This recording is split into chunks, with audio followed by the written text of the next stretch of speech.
என்னங்க எவ்வளவு நேரமா சொல்லிட்டு இருக்கேன் சாப்பிட வாங்கன்னு காது கேட்காத மாதிரி இருந்தா எனக்கு வேலை முடிய வேண்டாமா? முத்து பேசாம போயிருங்கன்னு சொல்லிட்டேன். யார் மேலே உள்ள கோவத்தை ஓ மேல காட்ட போறேன். அப்புறம் நம்மள இப்படி பேசி விட்டாரேன்னு கண்ணு கலங்கிட்டு நிக்காத சொல்லிட்டேன். என்னடா இப்ப யார் மேல கோவம்? எதுக்கு அவட்ட போட்டு கத்திக்கிட்டு கிடக்க? உங்ககிட்டயும் தாமா, நான் யார்கிட்டயும் எதையும் பேச விரும்பல. இல்ல நானும் பாத்துக்கிட்டே இருக்க, கத்திக்கிட்டே கிடக்க. என்னன்னு சொல்லு, பிரச்சனை என்னன்னு சொன்னதுன்னு தெரியும். மனசுக்குள்ளே வச்சுட்டு இருந்தா எனக்கு குறி சொல்லுமா? இவ்வளவு பிரச்சனை நடந்திருக்கு, எனக்கு என் முன்னாடிக்கு சொல்லணும்னு உனக்கு அப்பாவுக்கும் தோணல. அப்ப நாங்க யார் இந்த வீட்டுல? குமாரு, வீட்டை அடகு வச்சுட்டோன்னு அத பத்தியெல்லாம் நான் கேட்கலமா. இவ்வளவு பிரச்சனை நடந்திருக்கு, அப்பாவை அவமானப்படுத்திருக்காவ, தங்கச்சியை வீட்டை விட்டு அனுப்பியிருக்காவ. நாங்க லூசுக்கு முட்டை மாதிரி ஹனிமூன் கொண்டாடிக்கிட்டு இருக்கேன், அப்படித்தானே?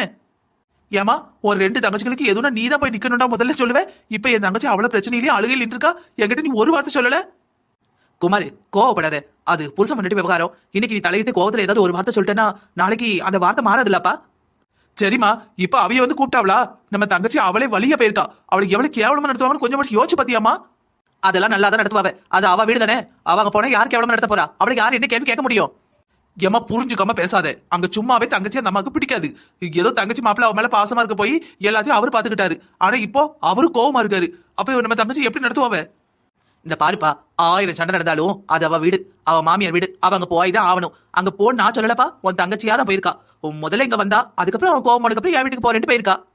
அப்ப எதுக்குமா முதல்ல இங்க வரணும்? அப்பாவை பேசிட்டு வந்தானே இங்க வந்தா. அப்பா அவர் வந்து இங்க வந்து மன்னிப்பு கேட்டுக்கணும்லாமா? இவளா எதுக்கு போனா? அப்ப அப்பா பேசினாலும் பரவாயில்லன்னு போயிருக்காளா? இந்த பாரு குமாரு, நீ சொன்ன மாதிரி அவளும் எங்க அப்பா பேசிட்டியே, எனக்கு சூடு சொன்னேன் மானோ வெக்கம் தான் வேணும்ட்டு நம்ம வீட்டுக்கு வந்தா. வந்து 2 வாரம் இருந்தா. அவ சொன்ன அந்த பணத்தையே எடுத்து திருப்பி அடைச்சாச்சு. மறுபடியும் என்னப்பா, மாப்பிள்ளையே அவட்ட மன்னிப்பு கேட்டிருக்காவ. பட் எல்லாம் சரியா போச்சுலப்பா. அப்படியே பொம்பளை பிள்ளை நம்ம வீட்டுல உட்கார முடியுமா? அவ வாழ்க்கையை பார்க்க வேண்டாமா? ஏமா நம்ம பொம்பளை பிள்ளைய கட்டி கொடுத்தா அவை காலடியிலே கிடக்கணுமோ? அவையோட்டு பொம்பளை பிள்ளைய நம்ம கல்யாணம் பண்ணிருக்கோம்லாமா? நம்ம அப்படி அவையில நடத்துதோம். நான் பொம்பளை பிள்ளைய கட்டி கொடுத்துருக்கேன்னு ஆயுசு வரைக்கும் இப்படித்தான் உட்காரணுமாமா? இப்ப குமாரு, அம்மா அப்படி சொல்லலப்பா. சொல்லாம என்னம்மா? பிரச்சனை வேண்டாம், தங்கச்சிங்க 2 பேரும் இங்க வாழ்தாவ, விடுக்குமாருங்க. அப்ப அர்த்தம் அதானமா? அவன் தங்கச்சி இங்க தானே வாழ்தாமா? அதை அவன் யோசிக்கணுமா வேண்டாமா? ஆக மொத்தம் நல்லவனா இருந்தா மதிக்க மாட்டாவ. அடாவடித்தனம் பண்ணிட்டு பொண்டாட்டி அடிச்சுட்டு பேசிட்டு கொடுமைப்படுத்தினா அவங்கள பத்தி பயப்படுவா, மரியாதை கொடுப்பாவ. அப்படித்தானம்மா? பொம்பளை பிள்ளை பெத்தோம்னா நம்ம அவளுக்கு இலக்காரம். ஏப்பா இப்ப பொம்பளை பெருசு ஆம்பளை பெருசுலாம் சொல்ல வரலப்பா.